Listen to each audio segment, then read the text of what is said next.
ನಾವು ಇವತ್ತಿನ ಸಿದ್ದರಾಮಯ್ಯನೂ ಹೊರಗೆ ಹೋದ್ರು ಸಹಿತ ಇವತ್ತು ನಮ್ಗೆ ಗೊತ್ತಿರೋ ವಿಷಯ. ಅದನ್ನು ಚರ್ಚೆ ಮಾಡೋದ್ರೆ ಏನೂ ಅರ್ಥ ಇಲ್ಲ. ಇಂಥ ಒಂದು ದಿಶೆಯಲ್ಲಿ ಇವತ್ತು ಆಡಳಿತಾರೂಢ ಪಕ್ಷದ ಬಗ್ಗೆ ಟೀಕೆ ಮಾಡುವಂಥ ಅದರ ಟೀಕೆ ಮಾಡಿ ನಮ್ಮ ಸ್ವಂತ ವ್ಯಕ್ತಿತ್ವ ಬೆಳೆಸಬೇಕು ಅಂತ ಪ್ರಯತ್ನವನ್ನು ಮಾಡ್ತಾಯಿದ್ದಾರೆ, ಮಾಡಲಿ. ಆದರೆ ಇದನ್ನು ಎಷ್ಟರ ಮಟ್ಟಿಗೆ ಬಿ ಜೆ ಪಿ ಅರಗಿಸ್ಕೊಡ್ತದೆ ಅನ್ನಿಸೋದು ಅಷ್ಟೇ ಮುಖ್ಯ ಅದ.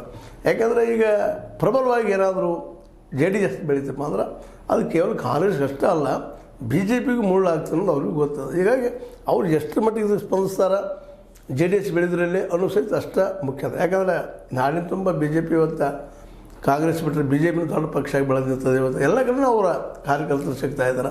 ಆರ್ ಎಸ್ ಎಸ್ ಅಂತ ಈ ಒಂದು ಕೆಲಸದಲ್ಲಿ ಮುಂಚೂಣಿಯಲ್ಲಿದೆ ಅನ್ನೋದು ಗೊತ್ತದ.